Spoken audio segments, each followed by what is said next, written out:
Again, I'm Steve Olin. I'm product marketing with D-Link. I'm primarily responsible for the business networking products, including switching and wireless. And today we're going to take a pretty comprehensive look at 10 gigabit Ethernet. The intention of today's discussion is to do a fairly broad brush across 10 gigabit Ethernet. I'm not going to do a deep dive into any particular topic, or we're not going to get too technical. I'm not going to be talking about amplitude modulation and things like that. Rather, I want to touch as many topics as I can within the general category of 10 gig Ethernet. So we'll talk about 10 gigabit on copper, 10 gigabit about fiber. We'll talk a little bit about different fiber types, make sure that we're aware of the different types like single mode and multi-mode. Here's the agenda. So we'll start off by looking at the 10 gig market, some of the market trends, the growth of 10 gig Ethernet over the last few years, and looking forward, where is the market going. Then we'll get into the meat of the presentation, talk about 10 gig technology, review the IEEE standards for 10 gigabit Ethernet, and then I've got some slides that show 10 gigabit real-world applications in the business environment. In our business environment, keep in mind here at D-Link, we primarily sell networking equipment into businesses of all sizes, school systems, retail, government buildings. So that's really the perspective that I'm going to give here is in our industry how 10 gigabit Ethernet is used. And then I've got a couple of slides at the end that review some of D-Link's 10 gig switches and accessories. So let's get started and take a look at the market. Start off by talking about what's really driving the need for 10 gigabit Ethernet. And to me, the answer is pretty clear. It's bandwidth. It's just the need for more bandwidth. There's an increasing amount of data in business networks today that needs to be processed, stored, backed up, and accessible. And so business networks need fatter pipes. They need more bandwidth. We've got servers that are becoming faster and faster. And so the network infrastructure, the bandwidth, needs to keep up. In a lot of cases, gigabit used to be acceptable. It used to be enough. Now it's not. Now we need 10 gig. With server virtualization that you've probably heard about, virtualization is taking one server and partitioning it into several virtual machines. And the number of virtual machines per server continues to increase. In the days of old, you would look at a server and find 8 gigabit ports on the back. Today's servers have 1 or 2 10 gig ports. It's more economical, it's less cabling required, and it actually increases the bandwidth. So we're seeing more and more 10 gig connections on servers, on storage. Networks are getting simpler. Traffic is converging. Fiber channel over Ethernet is a good example of storage traffic now running on Ethernet network. And probably the most important bullet, 10 gig prices continue to come down. And I've got some detailed slides on that. We'll look at that in a little bit that show what's happening and projections for 10 gig costs. So all of these factors together continue to drive more and more 10 gig every year in business networks. Let's look at some industry data. IDC put out a press release a while back that I grabbed some quotes from. They looked at 10 gig Ethernet switching revenue last year, and they showed that the revenue, and this is worldwide data by the way, revenue increased a little over 5% year over year. Meanwhile, port shipments grew almost 25% year over year. So when I see disparity here, I see port shipments 25%, revenue growing just 5%. It leads me to believe that we have price erosion. Prices are coming down, and that's certainly true. Nevertheless, the market continues to grow. Look at some Infinetics data that we had. The particular quarter that they were looking at, they said revenue on 10 gig Ethernet was slowing, but port shipments had grown 27%, driven by the things we talked about: data center upgrades, server virtualization, core network build-outs. Maybe better to look at the hard numbers here. Let's look at some pictures. I like this one. This again is from Infinetics. It shows from 2012 historical all the way up through projecting into 2018. What you're looking at here is port shipments on a worldwide basis, and the different columns are the different speeds. So the blue column on the left is 100 meg, and stands to reason 100 meg still ships today, but as you look from year to year to year, the trend is downward for 100 meg. Meanwhile, the maroon column is gigabit Ethernet, and gigabit continues to grow, and that also makes sense as there's more and more ports deployed, and still a lot of them are gigabit. But what's interesting here is the green column. So the green is 10 gig, and that's our discussion today. And you see from 2012 to 2018 a positive upward trend on port shipments for 10 gig. Maybe not rivaling that of gigabit, but growing, clearly growing stronger every year. And then the other two columns, the purple and the blue, are 40 gig and 100 gig, and worth paying attention to, but a little bit beyond the scope of today's presentation. Now, instead of looking at ports, this graph looks at switch revenues. And again, this is a worldwide market forecast perspective. So the column on the left, the blue column, is 100 meg, and you can see it's almost down in the noise as far as revenue contribution. And again, that makes sense. A lot less 10100 being shipped every year, although here at D-Link we still do a fair share of 10100, especially in our switching. But gigabit is king. That's the red column here, and you can see 2012, 2013, 2014, that was predominant. But look what's happening as far as revenue contribution goes.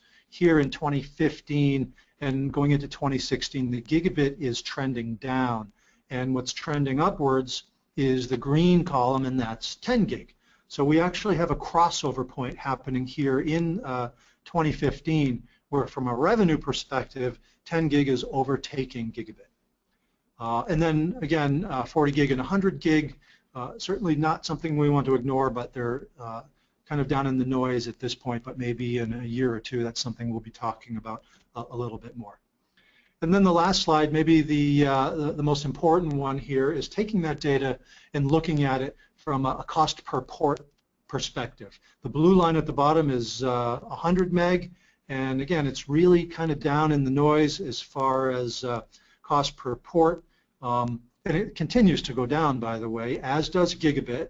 So gigabit is the red line, and you can see a downward trend as technology progresses and ship more and more product, costs per port go down. But what's most notable here is the green line, and that's 10 gig. So I look back 3 years ago, and it was pretty common to see 10 gig switches selling at an average of over $300 per port. And if you can see the downward trend here today in 2015, we're rapidly approaching $100 per port, and as we look out a couple of years from now, 10 gig costs continue to go down at a pretty substantial rate here. In fact, we'll talk a little bit later about some of our 10 gig smart switches that we introduced earlier this year. And we've already broken that $100 per port price barrier on our 10 gig smart switches. So bottom line, costs coming down, 10 gig demand going up, and 10 gig revenues are actually overtaking gigabit revenues this year in the industry. So now let's shift gears and go and talk a little bit about 10 gig technology. We'll review the IEEE standards. And I want to start off by showing a lot of different 10 gig protocols. There's 10 gig Ethernet, of course, but sometimes we hear about 10 gig fiber channel, 10 gig SONET, which is also called OC192, and it's widely used still in the telecommunications service provider industry, and also is OTN, which is ITU standard, ITU G.709. What I want to point out today is that we're talking about Ethernet. We're not talking about these other protocols. We're not talking about fiber channel and SONET and OTN. Today's discussion is just about 10 gig Ethernet. The IEEE standards that define 10 gig Ethernet are shown on the right side of the slide here, and we'll get into all of them. They discuss 10 gig Ethernet over fiber and over copper, and I've got slides on all of this. So I just want to stress we're talking about Ethernet today, not the other 10 gig protocols that are sometimes used in other industries. And when we talk about 10 gig Ethernet, we want to make sure we understand The IEEE standards define it as only full duplex point-to-point links. So you recall back in the days of 10 meg and 100 meg Ethernet where you could have hubs and you could have a whole bunch of different devices on one LAN cable, and sometimes there's collisions, so there's protocols like CSMA, CD, which is carrier sense multiple access collision detection, and that was all acceptable back in the days of 10 meg and 100 meg, but here with 10 gig Ethernet, no more half duplex, no more hubs. The standard specifies it has to be full duplex point-to-point links. And before I go a lot further on 10 gig, I want to pause a little bit here and talk about fiber optics, because I know a lot of people on today's webinar are a little bit new to some of this discussion, and they may need a little bit of a review on fiber. So I just want to define some concepts and define some terms here, because we're going to be talking about 10 gig over fiber. So optical fiber, fiber optics, that's basically just sending signals from one location to another in the form of a modulated light wave. And it's guided through a hair-thin glass fiber. That's fiber optic. And when we talk about the actual fiber cable, there's different components. And you look at the picture here, the core is the center of the fiber, and that's the actual glass fiber, the core. And the light wave travels down that core. And the core is surrounded by something called cladding. And the cladding is actually what traps the light in the core and kind of guides it down the path. And then on the outside, we've got buffer, we've got jacketing, and that will vary depending on the type of fiber and where it's being used. Obviously, a fiber run that's outside, up on a phone pole, is going to have a lot of jacketing and a lot of protection on the outside to protect it from damage, protect it from moisture. So I just want to make sure I define those terms. Core is something that I'm going to be talking about a little bit later. I'm also going to be talking about wavelength. Wavelength is a property of the light wave. If you think about a sine wave and you measure the peak-to-peak distance from the first peak to the second peak, that's the wavelength. Visible light, the light that we can see with our eyes, for example, is typically around 400 nanometers to 700 nanometers in wavelength. So with fiber optic communications, we're normally using wavelengths from about 850 nanometers up to about 1550 nanometers. And we use these wavelengths because they're a little bit longer, and they actually do a better job traveling through a medium like glass. The symbol that's on the right side, that's the Greek letter lambda. Quite often you'll see wavelength referred to as the lambda. The lambda is 850 nanometers, for example. Another thing that's talked about a lot in the world of fiber optics is attenuation. Attenuation is basically the loss of optical power.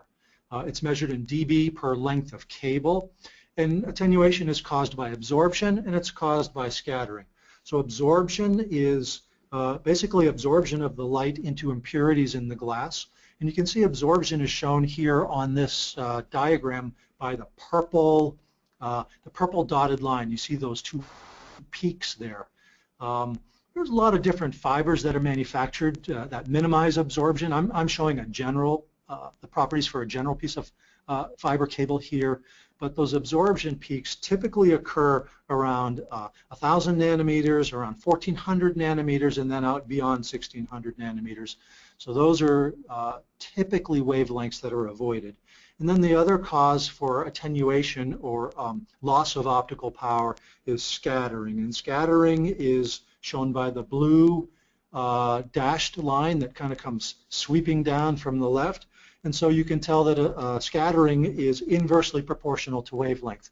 Excuse me. And so you certainly get more losses due to scattering in the lower wavelengths like 850 than you do up around 1550. So if we want to go longer distances, we're typically going to use a wavelength like 1550 because we have less loss due to scattering. So the green line here is actually the total. If I add the two together, the green line shows me a typical attenuation over fiber based on or subject to the different wavelengths here. Optical loss budget is another term that comes up, and that's basically the amount of power that's allowed to be lost on an optical link. So I'm transmitting an optical signal at a certain strength. I know what that strength is. I'll typically measure my fiber and understand its optical loss budget, and as long as that's less than the transmit power of my fiber optic transmitting devices, then I know I'll get a good optical link. Okay, enough about the technical stuff. Why would I do communication over fiber versus copper? A lot of reasons. Probably most people point to bandwidth first. In general, you can always get more bandwidth over over fiber optics than you can over copper.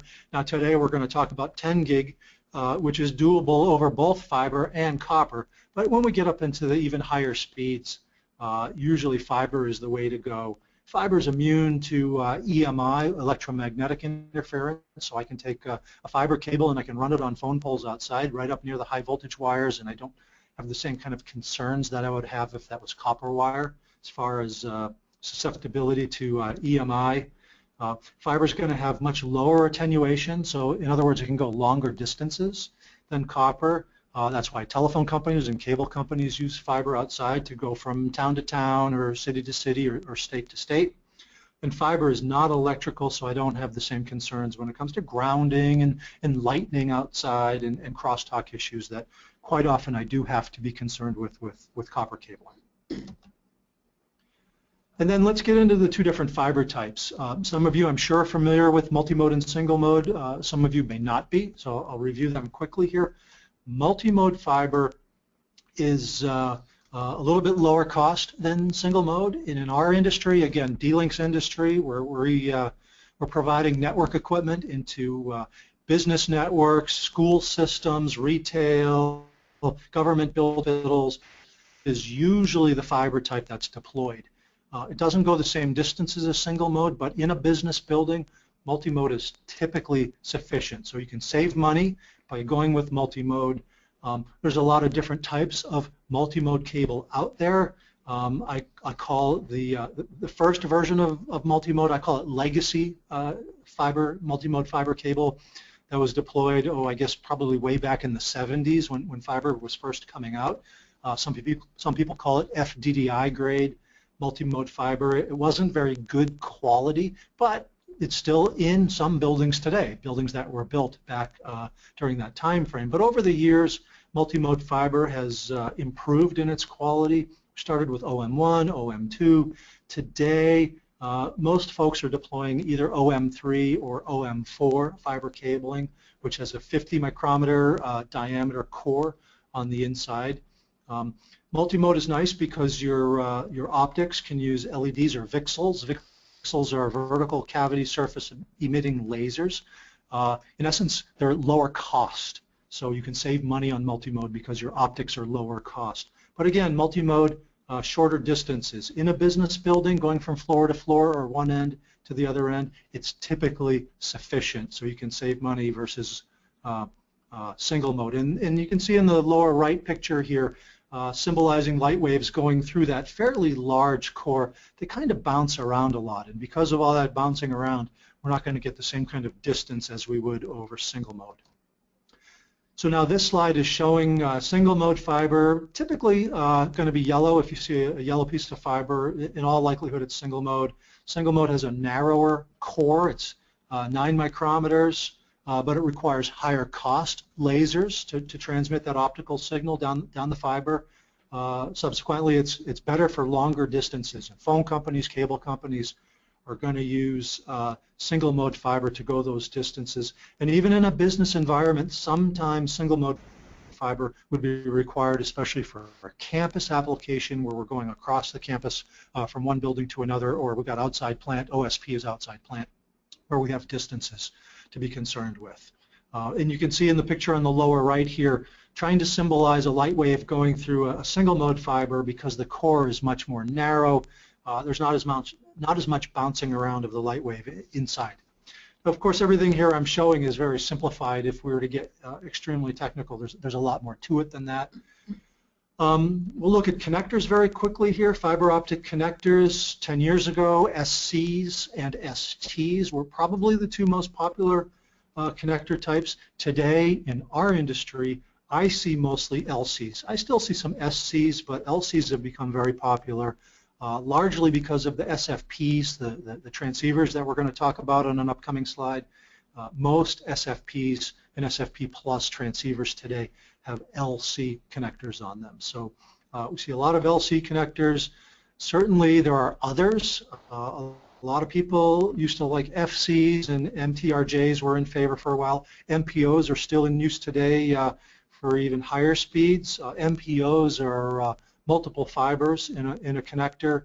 But primarily, again, when we're talking about 10 gig, most of the transceivers and the devices that we're going to see use the LC connector. So let's get into the IEEE standards now. First, we'll talk about 10 gigabit over multimode. And the IEEE released that standard 802.3AE back in 2002, and we call it 10G-base SR. I think of SR as short reach or short range. I'm not sure if that's officially what it stands for, but that's a mnemonic that I use. So again, 10G-base SR is over multimode fiber, 10 gigabit speeds using the 850 nanometer wavelength. It's typically going to use the VCSELs, which are low cost, but low power as well. And at the bottom of this slide, I'm showing over the various types of fiber what kind of distances you would expect with 10 gigabit Ethernet communications. So on the low end, this old legacy FDDI grade fiber that was installed a long time ago, not very impressive, maybe 26 meters. But with today's fiber, the OM3 and the OM4 that's normally being deployed, 300 meters for 10 gigabit over OM3, 400 meters over OM4. And that is normally going to be sufficient to get 10 gigabit signals from one floor to another in a business building or one side of the building to the other. So what I've circled here in red is the OM3. That's predominantly what's still being deployed today. It's very low cost, it's easy to deploy, and you can get reasonable distance with 10 gig speeds. Now we'll look at single mode. So the IEEE had 802.3AE, which addressed 10G base LR and 10G base ER. I think of LR as long range, long reach, ER as extended range, extended reach. So with 10G base LR, we're using a 1310 wavelength, a little bit of a longer wavelength, but we get longer distance out of that as well, up to 10 kilometers over single mode fiber. And 10G base ER uses more power, and it uses a 1550 nanometer wavelength to get up to 40 kilometers, which is almost 25 miles. So again, very good for service providers, phone companies, cable companies that are going from town to town, city to city, but also good for business networks if we're going through a campus and we're going beyond, we want to go 10 gigabit beyond the 300 or 400 meters that I get with multimode. Typically, what I'm circling here is the 10 kilometers, or a little over 6 miles, is what's normally deployed in our industry, in our space, when our customers are doing campus type of applications. The last one I want to talk about is LRM, 10G base LRM. I think the industry realized that there's a lot of this old legacy multimode fiber installed, FDDI grade fiber installed in old buildings, and recognizing that, remember on the previous slide I showed 26 meters was the best we could do with 10 gigabit speeds. So they developed a 10G base LRM, and what LRM does is it uses, instead of 850 nanometers, it's using the 1310 wavelength, and it's using techniques like electronic dispersion compensation. These are special techniques that allow the signal to go farther through this older multimode fiber. So here in the chart shown down below, on the legacy fiber, instead of 26 meters, we're getting 220 meters. So LRM is actually a good technology to choose for an older building where we don't want to swap out the fiber. We want to try to get 10 gig speeds over the existing old school fiber. And we actually here at D-Link, we sell a lot of optics still that use the 10G base LRM techniques. So there's a legacy 220. Okay, so that's a lot. I put it together a summary table in case this is something that you wanted to go back and reference a little bit later. 10G base SR is multi-mode, 300 feet over OM3, 400 feet over OM4 using the 850 nanometer wavelength. 10G base LRM for older fiber, older multimode fiber, wavelength of 1310, we can get 220 meters, 722 feet. And then 10G base LR is on single mode, 10G base ER is on single mode, and 10 kilometers to 40 kilometers respectively. All right, I want to talk a little bit about transceivers next.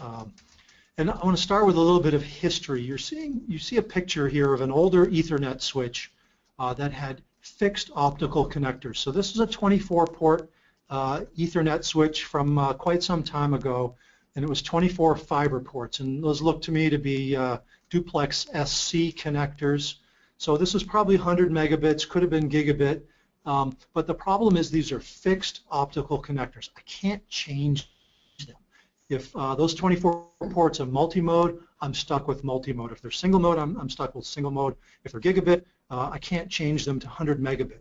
So they're fixed, and switches of this nature today are relatively obsolete. And you've seen the industry has gone with modular connectors or modular transceivers, and we call these SFPs. And I'm sure you've seen SFPs quite frequently. SFP stands for small form pluggable. There's a picture of one here with the arrow that says transceiver. Basically taking a light signal and converting it into electrical signal so it can interface with the switch itself. The nice thing about SFPs is they're modular, and I can swap them out, I can change them. So if I want multi-mode in port 1, I use a multi-mode SFP. If I want single mode in port 2, I use a single mode SFP. If I want gigabit in port 1, I use gigabit. If I want port 9 to have a 100 meg, I can put a 100 meg SFP in there. So it's much more modular, gives me a lot more flexibility in how I set up my switch. So that's what a transceiver is. You also hear them talked about as SFPs. Now, when 10 gig came out, the first 10 gig transceivers were what you see here. They were called Zen packs. They were competing very similar form factors like X-Pack and X2. Quite big, quite bulky. The one shown here has duplex SC connectors. They consumed a lot of power. They generated a lot of power, or a lot of heat, excuse me. But these were the first transceivers that came out for 10 gig Ethernet. Not really shipping a lot of Zen packs anymore today in 2015. They were replaced by a smaller form factor that we called XFP. XFPs available in many different wavelengths for 10 gigabit. Typically LC connector. I chose a bad picture here because there's a rubber dust plug obscuring the LC connectors, but that's what you'll find on XFPs. Still in use today, especially for wave division multiplexing applications. WDM is something that's beyond the scope of today's discussion, but it's using very precise wavelengths to actually multiplex multiple wavelengths over a fiber, a single fiber or a fiber pair.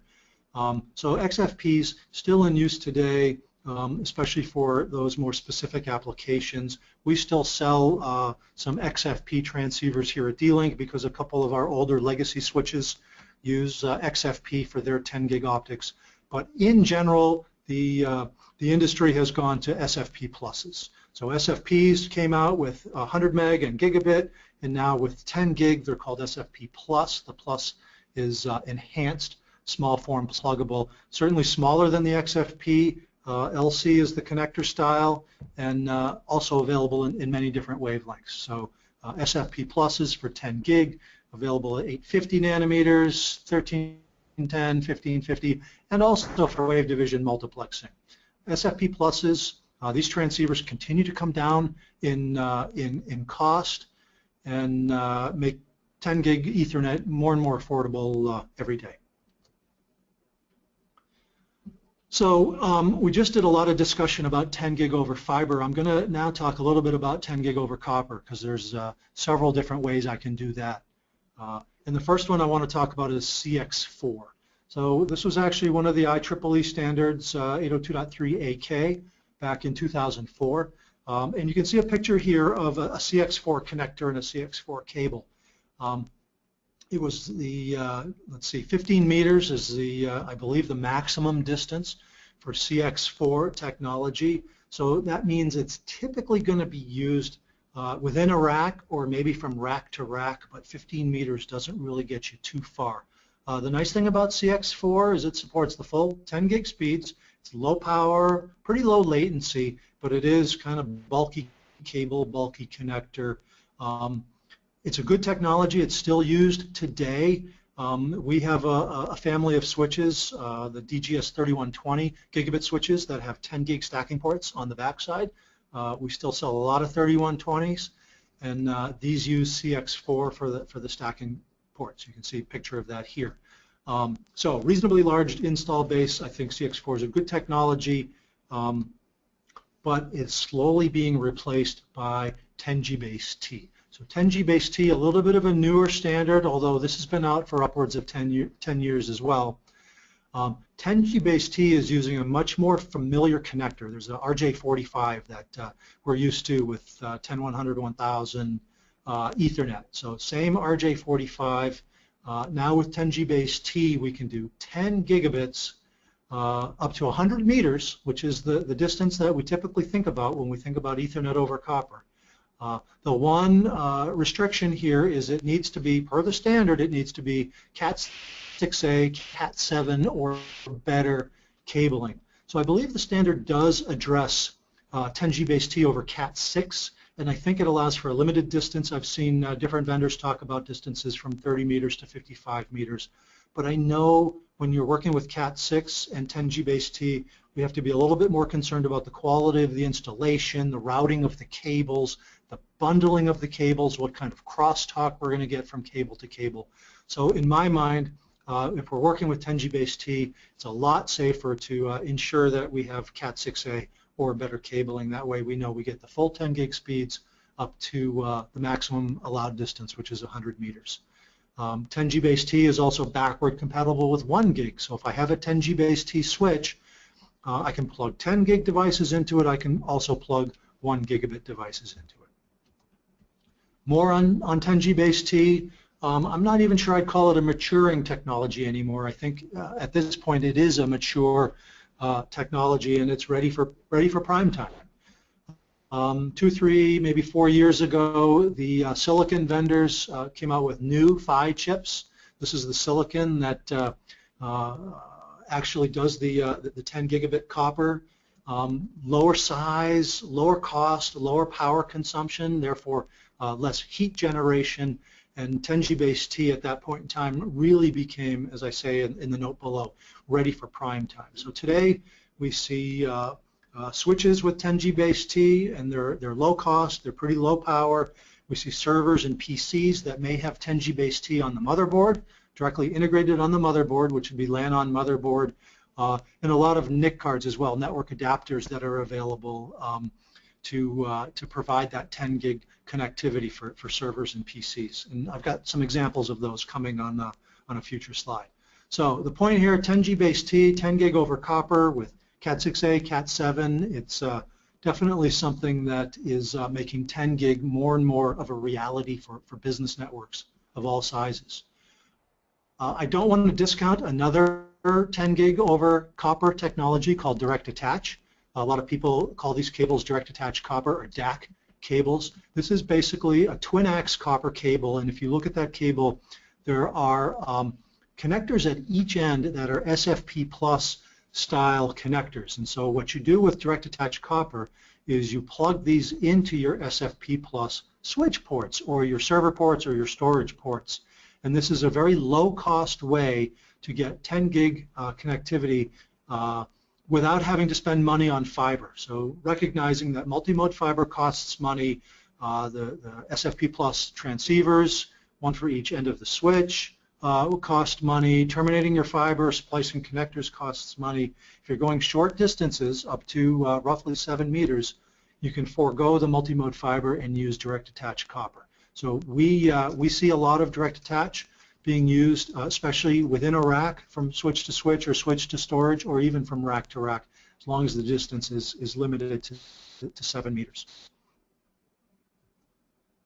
So here's a summary of the different media that we talked about here, or at least the ones that are most appropriate for business networks.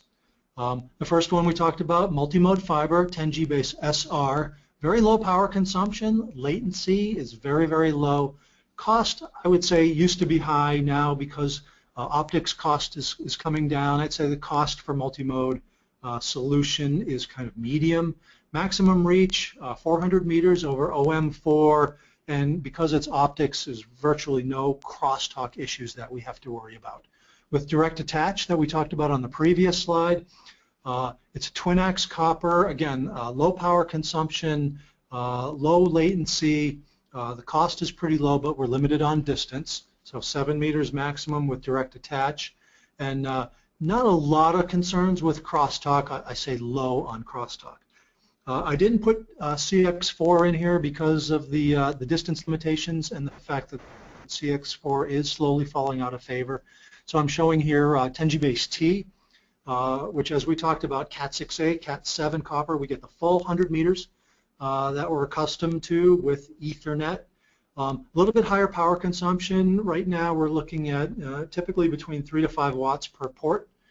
For 10G base T, latency is a little bit higher, but for applications where we can live with that kind of latency, 10G base T is a really nice solution, a really low-cost solution for providing 10 gigabit in a business environment, business network.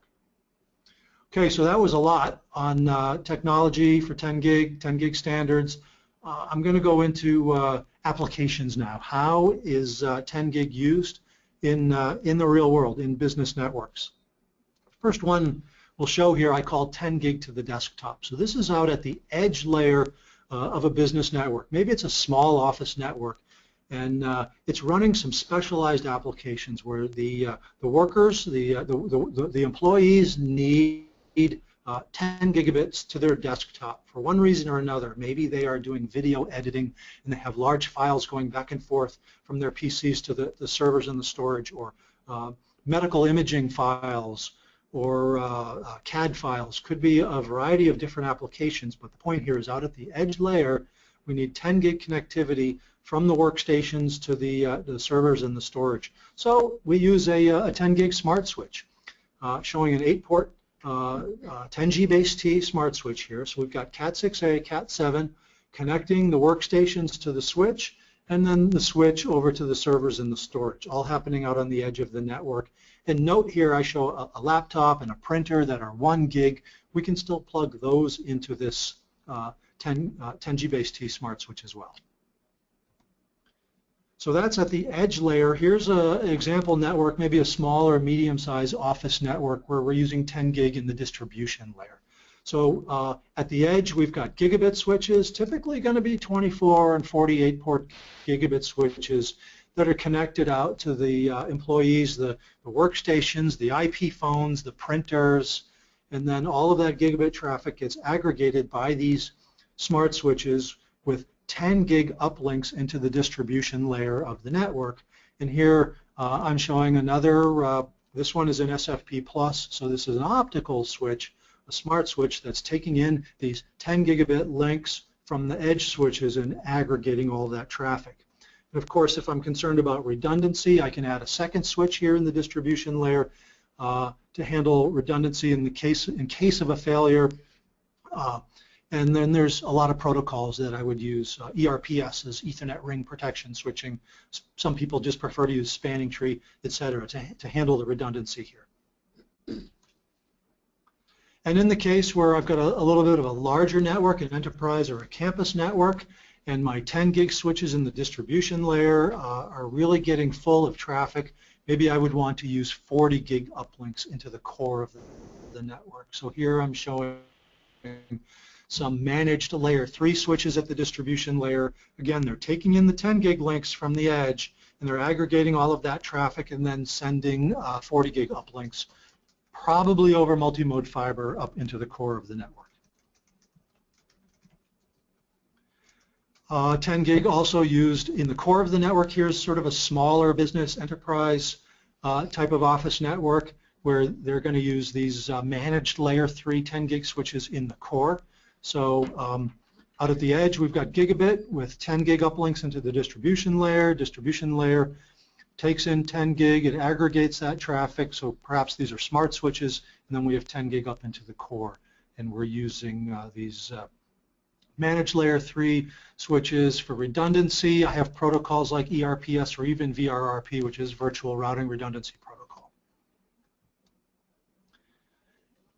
And in server closets, we talk about top-of-rack switching. Here is a very small office. They have a few servers in a closet, and those servers, the ones on the left have 10G-base-T copper connections. The ones on the right are optical. They're SFP plus 10 gig connections. Either way, we've got smart switch sitting at the top of the rack that takes in all of that traffic and switches all of that 10 gig traffic. So it's a copper switch on the left side, 10G-base-T. I've got Cat6A or Cat7 connecting them down to the servers. And on the right side, this is SFP plus optical switch, so I've got, perhaps I'm using direct attach copper. And in a larger data center, enterprise campus data center type of application, here I've got more servers, I've got more storage. In this case, perhaps I would use a more sophisticated top of rack switch like the layer 2, layer 3 switch that's shown here. This one is all fiber ports, SFP plus fiber ports, so I would use direct attach to get down to the servers and the storage. Probably other features I'd be concerned about as well here in this type of environment. I may choose to use cut-through switching instead of store and forward. Cut-through is a way to actually get the Ethernet frames in and out of that switch faster, so I minimize delay, I minimize latency. And then there's protocols, data center bridging protocols like the ones shown here, 802.1 QBB, QAZ, QAU. These are basically specialized protocols that you'd find in a switch of this caliber in the event of congestion, to make sure that it's managed properly, the bandwidth is allocated where it needs to go, and there's no data loss. So this is a more sophisticated type of switch that would be used for 10 gigabit switching in top of rack in a data center. Okay, so I went through it pretty fast, but I'm trying to be mindful of time here. The last couple slides I have are some D-Link 10 gig switches. We talked about some of these already in the previous examples. This is D-Link's DXS 3600 series. This is a top-of-the-line layer 2, layer 3 managed aggregation switch. It's available in 2 different flavors with 24 SFP plus 10 gig ports, but also with 8 SFP plus 10 gig ports. Both of these switches have a expansion module that you see on the right side of the switch. And that expansion module is available to add additional ports. So I can add more 10 gig ports or even gigabit ports to the switch, and I'll show that on an upcoming slide. The 3600 has hot swappable power supplies, so dual redundant power supplies, 3 fans that are hot swappable. It supports features like physical stacking, and as I mentioned previously, store and forward or cut-through switching for lower latency in data center type of applications. Lifetime warranty, as is the case with all of our managed switches. These are the expansion modules that plug in, so I can add 8 more 10 gig SFP plus ports. I can add 8 10, 100, 1000 gigabit ports, 4 10G-base-T ports, or for the uplinks that we talked about on an earlier slide, if I need 40 gigabit uplinks, this expansion module on the upper right side of the slide here has 4 times 40 gig uplinks. So that's a lot of bandwidth going up into the core of the network using QSFP plus modules. And then the larger of the 2 switches supports stacking as well. So there's a module that supports 2 120 gig stacking modules. A lot of bandwidth. The 3600 has a couple different software images. It ships with what we call the standard software image that supports basic layer 2 plus functionality. It can also be upgraded to the enhanced software image.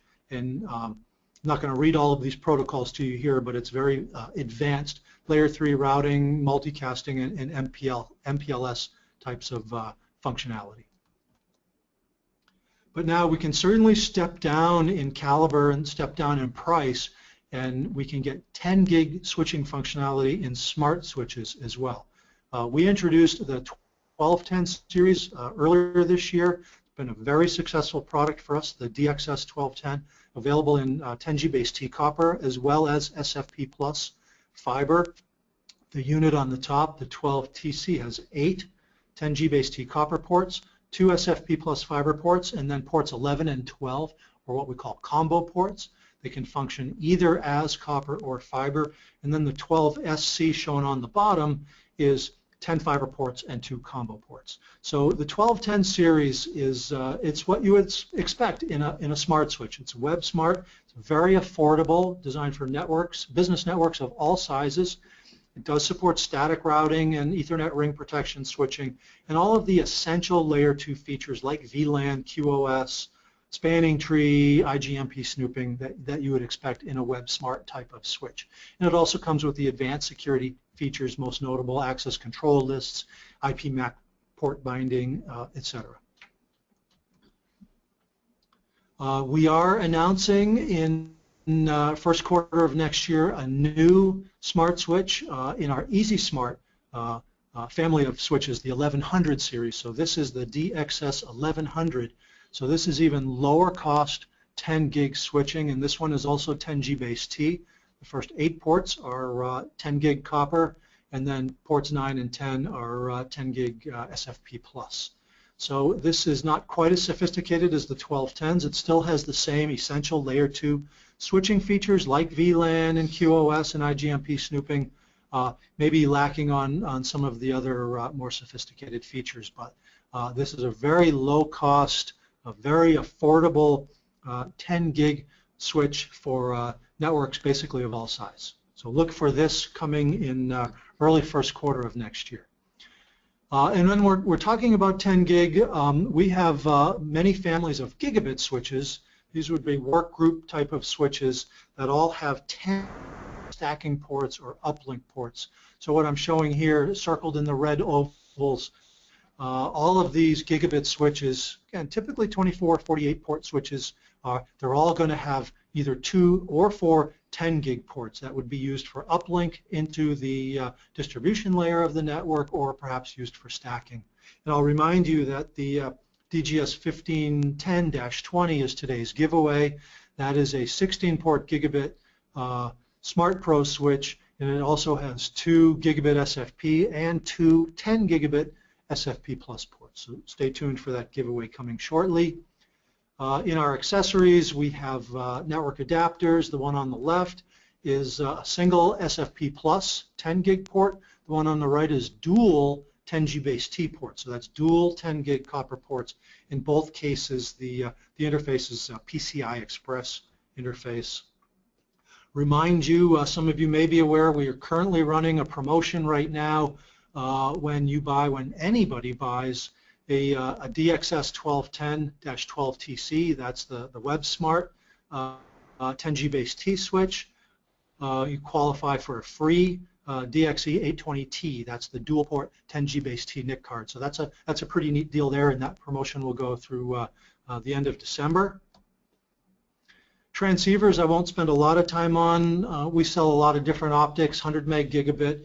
In the 10 gigabit I mentioned earlier, we still sell XFPs, and then in the SFP plus space we have multi-mode, long-range multi-mode, and then single mode as well for the 10-kilometer application.